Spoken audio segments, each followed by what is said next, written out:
Hello and welcome into another edition of the Hoosier Tailgate Live here on thehoosier.com. Appreciate you joining us here this evening. Going to talk about some things that have been occurring here because all the rumors have been flying across college football right now. And Indiana fans are hearing everything from vacated wins to speculation about the national championship, all centered around Lewis Moore's lawsuit that he filed back in the summer that gave him a temporary injunction to enable him to play one more year of collegiate football. But there's been a lot of things that have been put out, a lot of clickbait storylines and titles about Indiana. And we're going to talk about what is fact, what is fiction, and what Indiana fans can garner from everything that's occurring right now in college football. Taking a break from our series about the portal additions for this year. We'll get back onto that here next week as we continue on before we get to spring football here shortly, and want to make sure everybody kind of gets everything aligned so we know what's going on when we come to the start of spring practice, which is coming very fast right now. We got the combine that's getting ready to be ran down there in Indianapolis, 9 Hoosiers down there. If you head over to thehoosier.com, they got great coverage on it. They've got the guys and some of their interviews and some of their pressers and things of that magnitude. Get a chance to catch up with some of those guys and what they've been up to since the national championship. But thehoosier.com got all that information for you as well as other information based on recruiting. You name it, they've got it covered A to Z. Those guys do a great job over there. Appreciate them being a part of that group with the best coverage you can get on the Indiana Hoosiers, as we say, in that respects. But really what we want to accomplish out of tonight is get the basic to the concept of what is real, what is just noise, take our time, slow it down a little bit, get some things addressed about what did occur, kind of a timeline and things like that, because the best way to understand things of this magnitude and what the NCAA may be trying or not trying to do is take your time, go through it A to Z, and dot the I's and cross the T's, so that if you do see something out there that is just flat out false, you'll know that it's flat out false or misinformation in that respect. But, we'll get through it. It'll be, pretty good talking about what the NCAA is, what it isn't, and what its, tasks are going to be moving forward in this new look college football alignment, and how does the college football playoffs play into all this and things of that nature. But a couple things talked about, I don't know if you saw some of this week, was the season tickets for the 2026 season have been completely sold out, and probably the first time, if any, that the season tickets for Indiana football have been sold out this early in the of the season.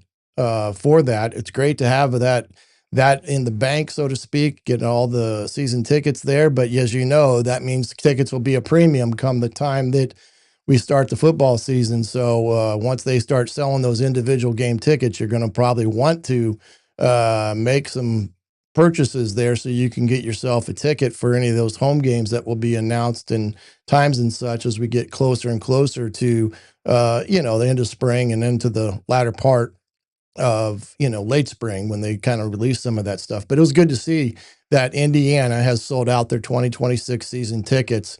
And like I said, I don't ever remembering it being this early in that regard in terms of season tickets.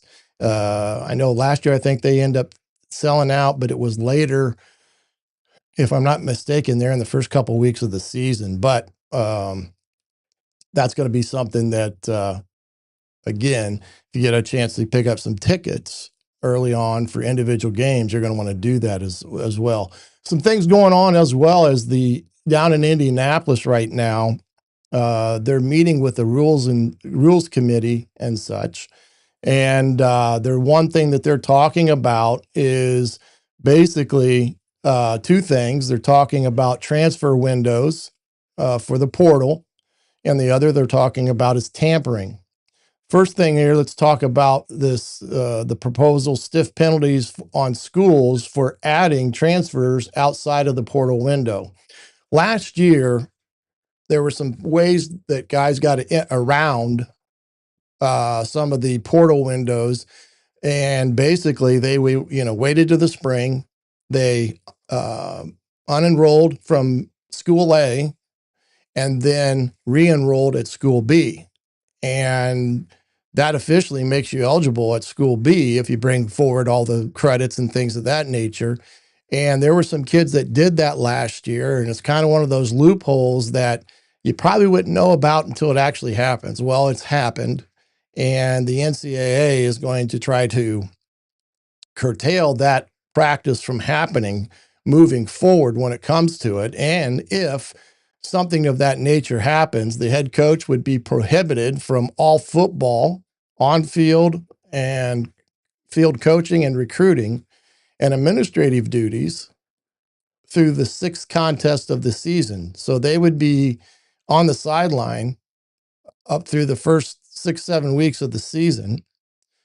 The school would be fined 20% of its football budget, which will be that's a pretty stiff penalty.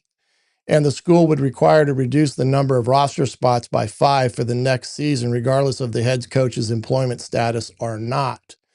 One correction there, the head coach would be prohibited from all football, recruiting and on-field coaching, and administrative duties for 6 contests. I said that already. So Ross Dellinger is reporting that over and on 3, but that's a pretty stiff penalty for that type of situation involving transfers and such. And like I said, this was happening at the end of last spring when guys were unenrolling at their school and going to enroll at another school, thus making a transfer, and maybe a school B picking up a pretty darn good player. So that's one thing that they're addressing with that aspect of things as we move through this new era of college football. And then the other thing that's also on the docket is tampering. The NCAA does have a tampering rule.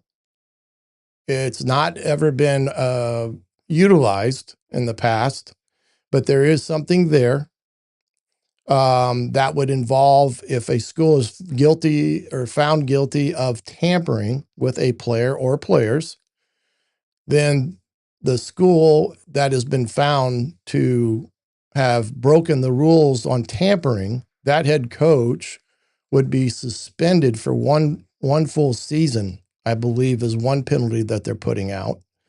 And some other things like fines and reduction in roster spots and so forth and so on. So you can see right now how the NCAA is really trying to get a handle on some of the major issues that are in front of them as it involves the transfer windows of opportunity and tampering. And as you can see, I think the proverbial red line has been drawn in the sand, and if you cross that line and are found to have tampered with a player, you're going to pay a pretty stiff penalty for that.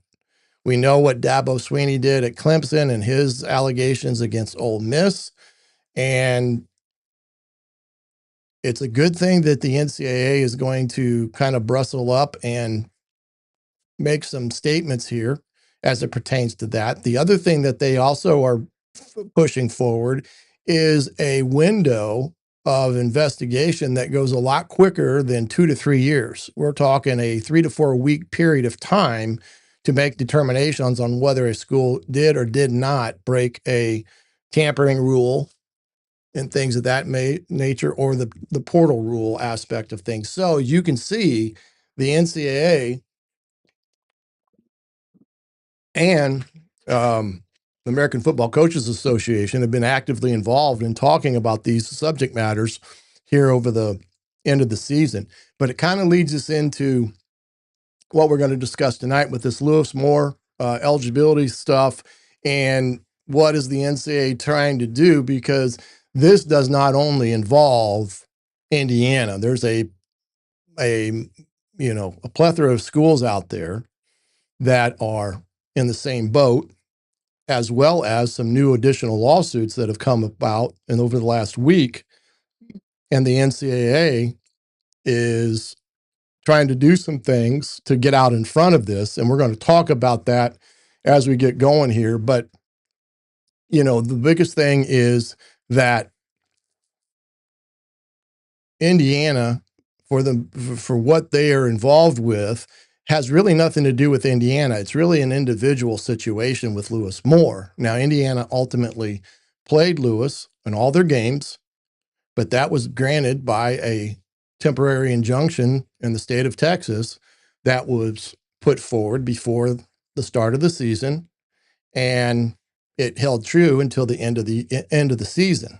So let's go through some of this. We'll talk about, if you got any questions tonight, by all means, again, just go ahead and ask them in the comments section of whether you're on YouTube, Facebook, or even I think X. You can do it as well. If you got a question, please, by all means, ask away. And if it's not, even if it's not something that pertains to this subject matter, I'll try to answer them the best that I can. As you know, I like for this to be as much as a open forum as much as possible. But again, appreciate you joining us. Remember to hit that like and subscribe button, hit the notification bell to get all the alerts when we are making a live show available, as well as anything else. But we appreciate that. Goes a long way. And if you like to listen to us on your favorite podcast platform out there, Spotify, Apple Podcasts, whatever, by all means, if you could also give us a rating there and maybe a comment or two about the show, we greatly appreciate that as well, as we jump into tonight's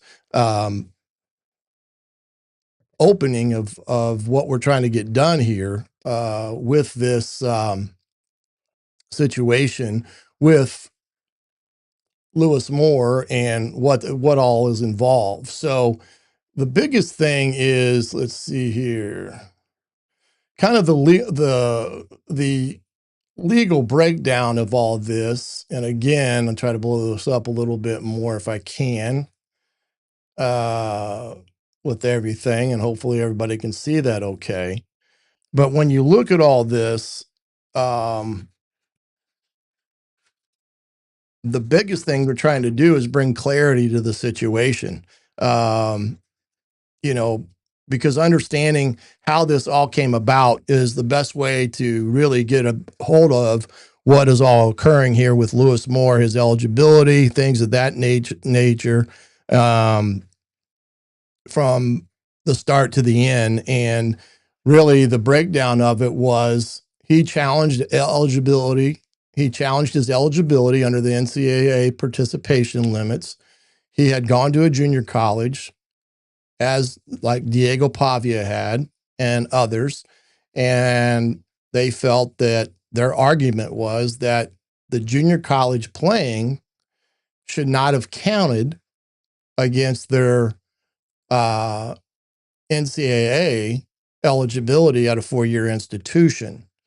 Now, it's always been understood, because we used to recruit junior college players and we had to know whether they were a 2 for 2 or 3 for, 3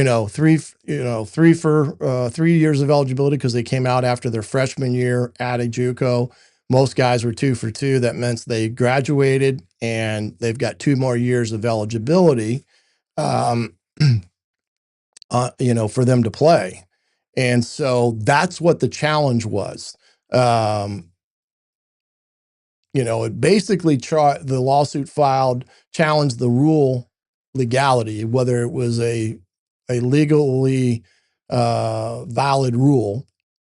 The judge ultimately offered what they call a temporary injunction, meaning that the NCAA could not do anything that would prohibit Lewis from participating this year until after the season, when they would bring the subject matter back to the forefront. And he would compete under the protection of the courts. and in some respects, so would Indiana in that regard. And Indiana, in this respect, is wanting to continue the appeals process. And the reason why, what happened was, after the season was over, there was a scheduled court date for like January the 29th to go into this process of hearing this case. Well, because the season was done, Lewis Moore, with his attorney's advice, they dropped the lawsuit because it was kind of over and done with at that point because he wasn't going to try to go on. And a lot of kids have done that because you would see that there's no need to go to court, pay legal fees, things of that nature to fight and argue about something that is a done deal because the year is completely over.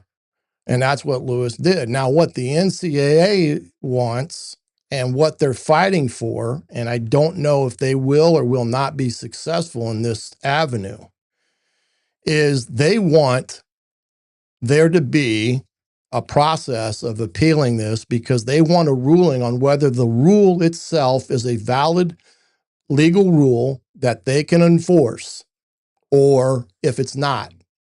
And this is where everything came into the news cycle with this because the NCAA says if they would win a case on appeal, then they could go back and implement what they call the rules of restitution. Okay, and we'll get into that here in a second. But as many have argued, there's no need for an appeal because the case was never decided because it was ultimately dropped by the party that was suing the NCAA. So there's no need for an appeal. But that is what the NCAA is pushing for because they want a red line in the sand, just like they did with the transfer window, just like what they did with the tampering aspect of things. They want a ruling on this so they know whether or not they can enforce the rules that are on the book and such. So I can understand the NCAA wanting that dynamic aspect of it. Now, whether or not in the court of law, if this can proceed, even though there's no underlying case anymore because it's been dropped and the parties have been released from their responsibilities in the lawsuit, whether or not they can get some type of judge or appeals court to make a ruling on a case that no longer is before the court. So that's kind of the dynamic. And this is where all the noise started coming in with the NCAA becoming and banging on their chest because they wanted this to be out there. They wanted it to be in the news cycle. They wanted to stir conversation, and they wanted that all the schools participating at the Division I level to hear this loud and clear that the NCAA, if they were allowed to,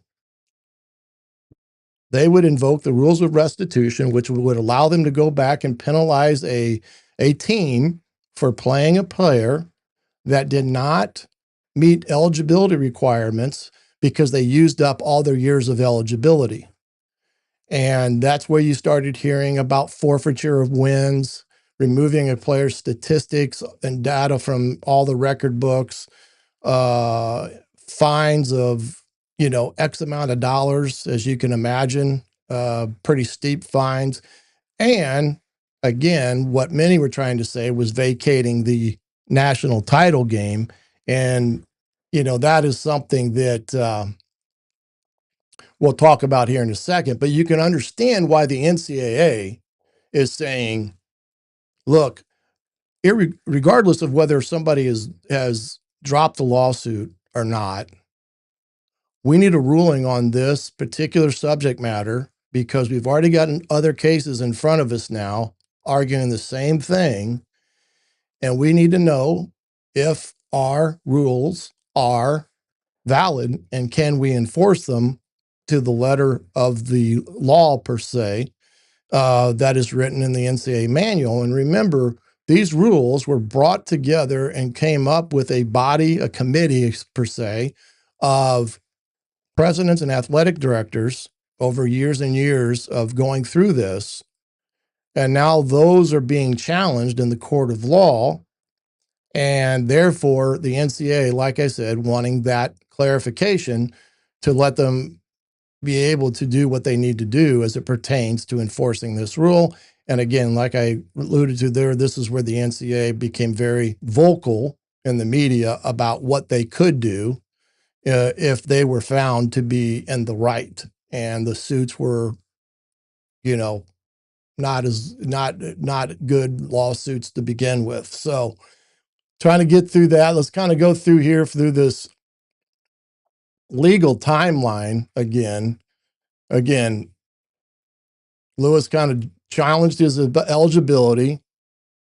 You know, there was a question. And remember, Indiana had signed him out of the portal from Mississippi, where he did play, and Indiana signed him, and everything was signed with the ideal in mind that would it become an enforceable contract upon clarification of his eligibility. So they filed the lawsuit right in the state of Texas because, and I'm not sure, that's the one thing I'm not quite sure of, why they went to a state court as opposed to a federal court. And that's one of the arguments the NCAA made and everything. And that's going to be one of those things that, again, we'll talk about here as we go along. The judge ultimately entered, like I said, the injunction that allowed him to play. Lewis competed, of course. Indiana wins the national title. Then we saw the case dismissed, and NCAA pursues the legal clarification and precedent on appeal because they need to understand what they can or cannot do. This legal process in some respects is not a rules violation per se because nothing was ruled on the particular rule of eligibility. So that's kind of where some of the difference in this kind of gets caught up with. But again, this is very similar to Pavia's. There's other guys out there that are doing the same thing or did the same thing a year ago. And like I said, there's already, I think, 2 or 3 lawsuits up and running for the same exact thing about junior college and how that should or should not affect your NCAA eligibility at the school that they're at now. That's going to be the thing that the NCAA is trying to get out of the most with all this in that respect, because again, and you can agree with this or understand this, they want to know where they stand on that. So like we talked about the transfer window and how their kids were getting around that, they put a stop to that. And there's going to be severe fines and penalties for the head coach if they don't abide by the true transfer window. And number 2, the tampering issue that we've seen going on for the better part of 2 years now has also got some teeth to it now that the NCAA can now be able to bring punishment to those schools that violate the tampering rule that is already on the books per se.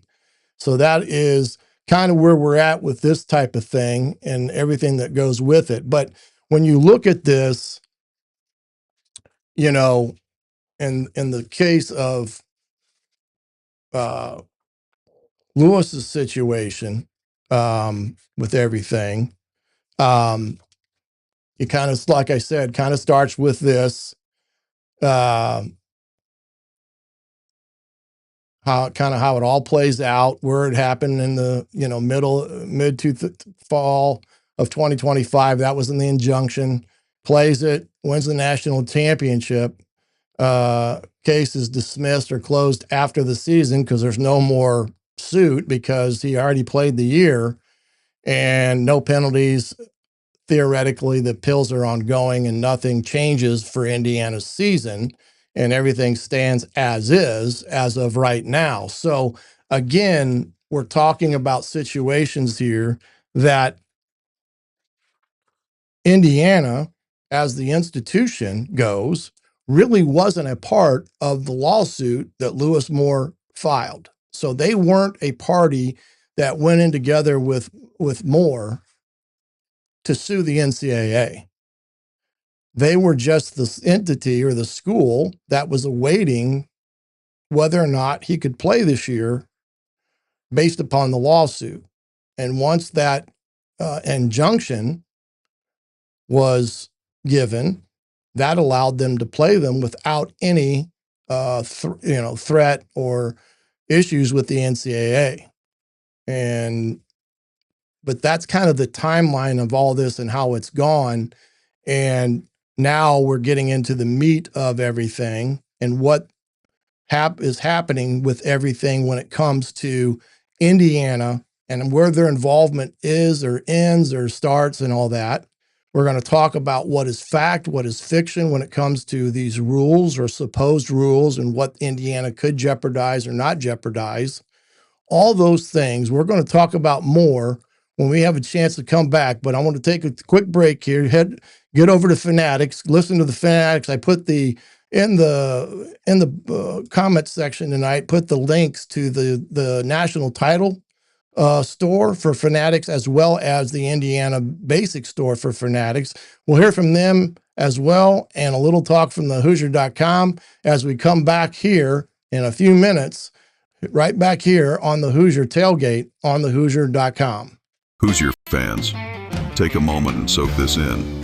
Indiana is national champions, history made, banners raised, a season we'll talk about forever. And now it's time to wear the moment. Head to my Fanatics store and grab the official Indiana Hoosiers national championship gear. T-shirts, hoodies, hats, and championship designs built for fans who lived every snap, every fourth down, every win. This is authentic Fanatics gear, not knockoffs, designed to last, comfortable, and ready to rep anywhere you go. Whether you're at the game, around town, or watching next season, knowing who sits on top, this is how you show it. Supplies won't last forever, and once it's gone, it's gone. So don't wait. Hit the Hoosier Tailgate Fanatics store, lock in your Indiana National Champions gear, and wear it with pride, because this championship is forever.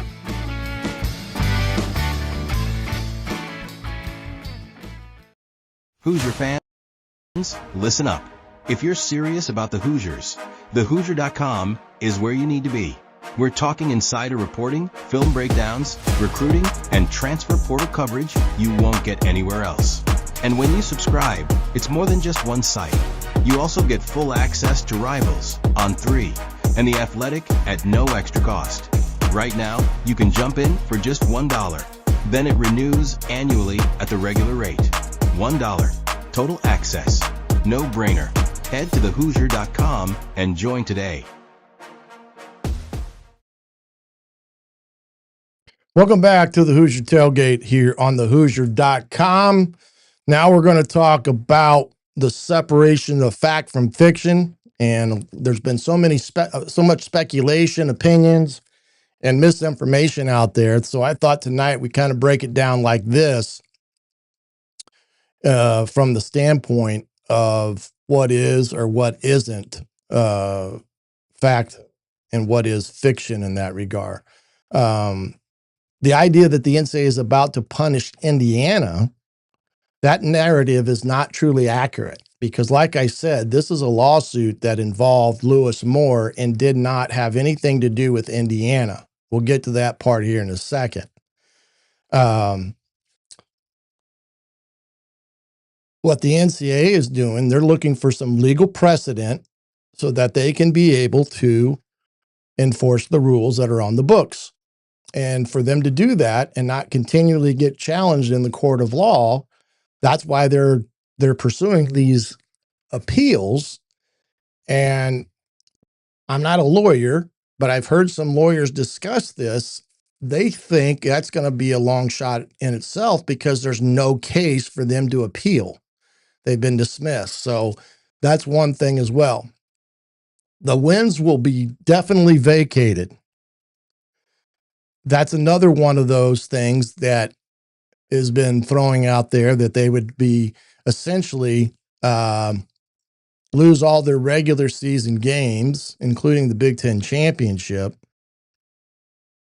in that regard. But the only thing the NCAA has done is discussed or bring to the forefront the restitution and what that is. And it's a theoretical way for them to go back and penalize the school for doing something that they had felt that they were in the right with. And with the NCAA, they had initially ruled Lewis Moore not eligible for the 2025 season. So that is going to be, again, like we were talking about, the appeals process and why the NCAA is pushing so hard with it. National championship at risk. There has been no other penalties announced with this, but the NCAA does not have jurisdiction over the college football playoffs. It's a different entity than the NCAA. Had this been in basketball, where the NCAA tournament, the field of 64, is ran under the NCAA umbrella, their national championship is ran by the NCAA umbrella, but the college football playoffs are not. So that pretty much locks in that Indiana's national title is safe and never really in jeopardy. Even if they said Indiana has to forfeit their regular season games in the Big Ten championship, theoretically they would finish 2025 3-0, because that was what their record in the college football playoffs were, as a hypothetical scenario. But the national championship is not under the jurisdiction of the NCAA, so therefore they cannot vacate that under a penalty for Indiana, unless there would be some type of an agreement with the college football playoffs. And I just don't see that happening in that regard, in that respect. And then the other one fiction is they were trying to say that this lawsuit proves that there was wrongdoing by Indiana. And that wasn't it at all. The only thing that was going on as it pertains to Lewis Moore's situation, and after he dropped the lawsuit, or his attorney filed papers to drop the lawsuit, Indiana, or the NCAA, was adamant that they needed an avenue for appeal process to get a ruling on this scenario where it involves junior college athletes and how many years of eligibility do they have when they go to a 4-year institution in that respect. So that has been the biggest thing with Indiana in this whole thing. And here's some things that I kind of pulled out from thumbnails that I saw here and there. Indiana to vacate wins. Another one here. Did Indiana cheat? The NCAA says yes. Again, these are all clickbait type of titles. Indiana's title under fire. And then the last one that I saw was more eligibility case drop, chaos. And well, that is a little true. He did drop it, but I don't know if there's any chaos overly involved with it in that respect. So that really did not have any bearing on it. But that was some of the things that were out there on many different platforms, mostly national, Big Ten type of platforms, and other schools. I know one of the Miami Hurricanes site had something big on there about Indiana cheating, and the Hurricanes could be by default the national champions, which was totally bogus in that regard. But again, you can see why people put out stuff like that. They want people's attention. They want to get clicks. They want to get people involved in their sites and stuff. And I get it. And that's kind of the way the NCAA wanted it too, because like I said, they were the ones screaming the loudest when all this was going down over the last couple of weeks as it pertained to them. Let's see here. I had a couple of questions here. Punishing Indiana storybook season would end the NCAA. Many already view the NCAA as a paper tiger unworthy of respect. Any action against IU would be a horrific mistake. Yeah, I don't, like I said, I just don't think it's in their interest. And I think what the NCAA ultimately is trying to do is put the fear into everybody for the 2026 season and those that have filed a lawsuit that if they get some type of, relief from the courts about this particular subject matter, where we're talking junior college eligibility, going to a 4-year school, how many years you would have left, then those kids that are theoretically out of eligibility would not be eligible. And they've already been ruled that way. But because they filed a lawsuit in the courts, now we're in a situation where for the NCAA, it's kind of, here we go again, kid's going to go through the season. And then when we go back to try the case, it's going to be dismissed. So I can get that in that respects from the NCAA in that regard. But the whole thing is predicated on the legal theory of a junior college player who plays 2 years at a junior college should have an additional 2 years of 3 years of eligibility because you get the COVID year. And that's not the case, because when Lewis Moore came here, he played his junior year at Indiana, transferred because that was the season that Tom Allen was let go, went to Ole Miss, played there, and he thought he had another year of eligibility or should be granted another year of eligibility. And that's kind of where this all kind of took off in that respect, from that perspective in that. And again, the media narratives and things of that magnitude, it goes back to the fact is you have to understand the dynamics of what makes a rule and how that rule impacts a school. And we just talked about, the transfer window and tampering, and how those rules will be enforced moving forward. And this rule in itself, how this rule will ultimately be enforced moving forward.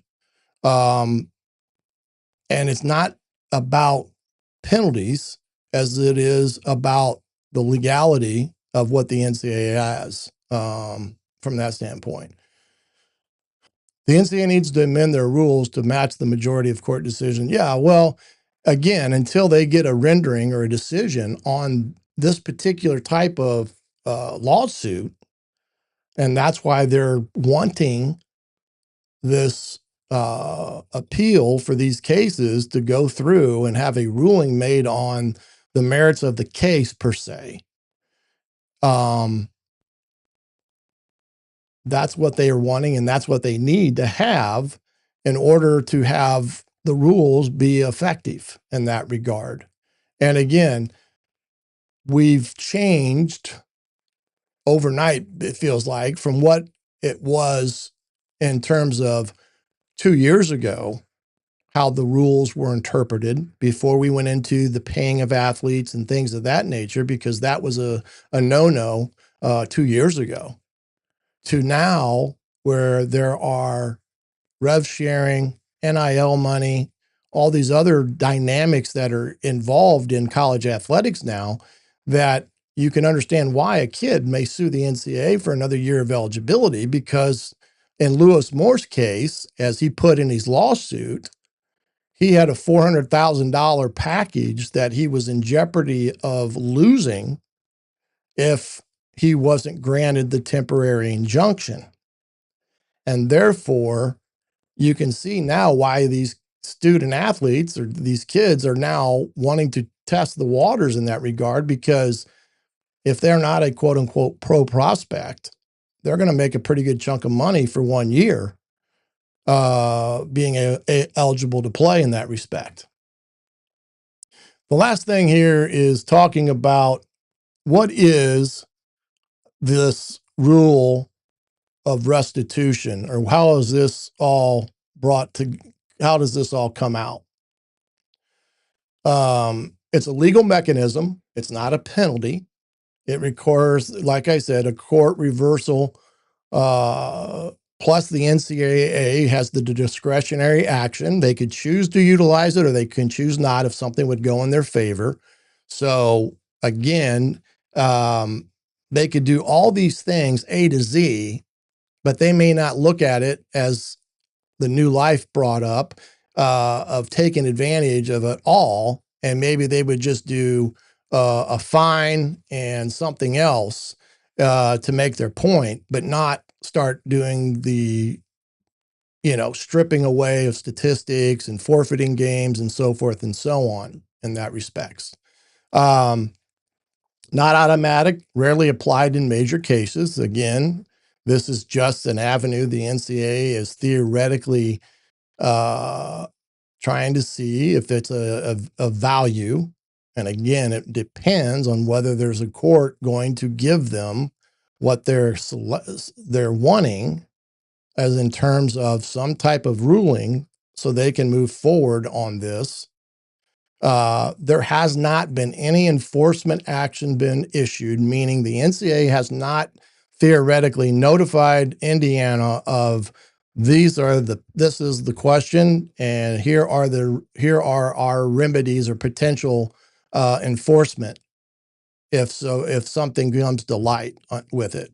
So nothing theoretically is out there, but I know the NCAA did send letters to institutions that had these type of players with this junior college stuff to let them know that if they were to win, they could, in theory, they could come back and ask for these things to come to light, in the sense of stripping away statistics of the player, forfeit of games, some form of penalty and monetary penalty on the school, so forth and so on. So they did send that out as a way to, again, pump their chest out a little bit and say, we are the legal body of college athletics, and therefore you will follow our rules per se, in that respect. So again, the other thing, as we stated earlier, the national championship is not under the NCAA control, and therefore not up for debate as per se a subject area of trying to say that they must forfeit it, because that probably would not happen. And it's kind of already happened anyway with Indiana winning it. So it's kind of a moot point in that regard. But key message, possibility does not equal punishment. And I think that's the one big thing. So just because somebody says it's there doesn't mean it's actually in the form of a punishment against Indiana or Lewis Moore in that respect. So those are some of the things too that kind of got out of hand over the last couple of weeks when it came to this particular case and how it was presented to the viewing or reading public about what was sent to the schools and how they were interpreting it and listing that this is the recourse that's going to happen to Indiana. They're going to have to forfeit games. They're going to have to pay money back. They're going to have to vacate the championship, and they're going to have to pay a big fine. I mean, that was kind of how it was presented outwardly. And that was the furthest from the truth, because nothing had been said that Indiana was going to be punished for playing Lewis Moore after they had ruled him ineligible for the season. So that's the biggest thing there. Now, the potential outcomes from all this, and we talked a little bit about this earlier, so you can kind of see some of the worst case scenarios in all this. Potential, and this is kind of the things that they were notified on. They could some regular season wins vacated, stats adjusted, historical record changes, administrative ruling issued, and how it would impact the record. in that respect. Administrative ruling, could that mean suspension of Coach Signetti? Yeah, it could mean that, because at the end of the day, even though the injunction was given, the NCAA wanted them to go by what they had said and said that Lewis Moore was not eligible to play. And they didn't care whether a temporary restraining order was in place. They wanted the school to err on the side of caution, and that's not what schools did in that respect. So most likely effect, not no enforcement action. An appeals continues without penalties, administrative resolution only, minimal competitive impact, and program stability remains intact. No penalties have been announced, nor do I think there will be any at all in this manner, because this is more like Clemson wanting Ole Miss to be punished for the tampering of their player. And it's doubtful the NCAA is going to go back and tell Ole Miss, well, this is what's going to happen to you. I think what they're trying to do, like I said earlier, they're trying to put a red line in the sand from this point forward and saying this is what's going to happen ultimately with everything to date that could happen to a school in the coming years. The key takeaways I would say with this, the lawsuit involves eligibility, not a misconduct from Indiana's point of view. From a governance standpoint, restitution is a possibility, not a penalty. No action has been announced. We talked about the CFP and the national championship would not be at risk for Indiana. So that's kind of the big picture of it all when it comes right down to it. And you can see that Indiana really has nothing to overly worry about until there's a need to cross that bridge per se.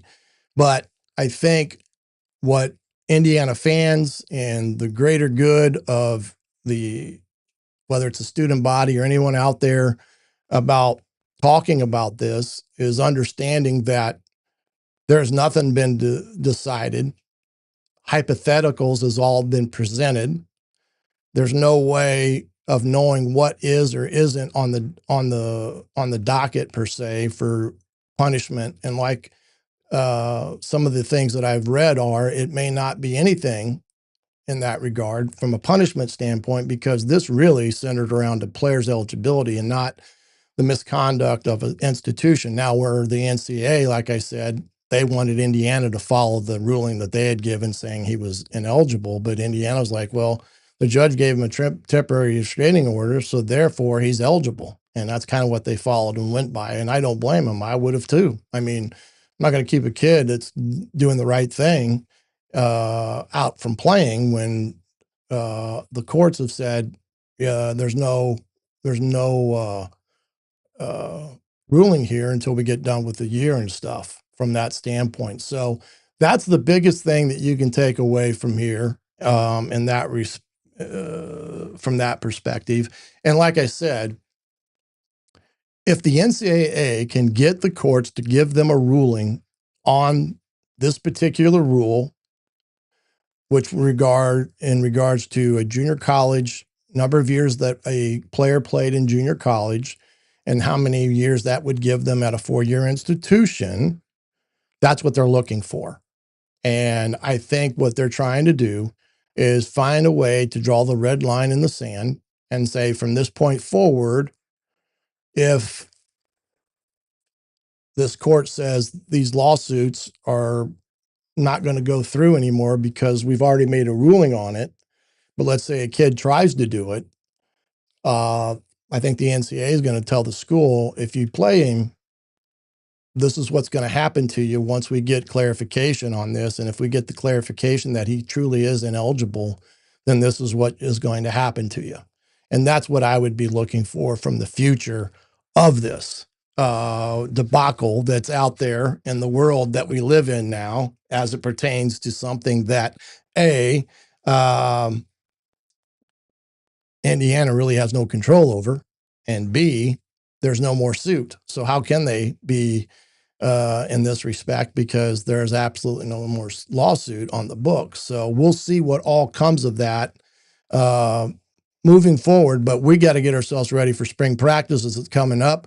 Next week when we come back, we're back to football. No more legality. I don't just did this tonight because it was such a big story and so many people were talking like the Ncaa had already made these decisions and so forth and so on, and it wasn't even a case that they could even do what some people were trying to say that they're going to have that's going to happen to Indiana. So next week we're going on with our series with the portal additions. We're going to start again. We're on the defensive side of the ball.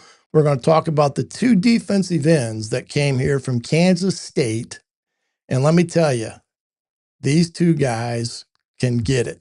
And I think Indiana's defense is going to be off the edge, is going to be in very good hands with these two young men that came in from Kansas State. We'll talk about them as well as others as we continue on our series on the portal additions at Indiana. But until next Thursday night, 7:30, I'm the coach Shannon Griffith, and you've been watching the Hoosier Tailgate right here on thehoosier.com. Good night, everybody.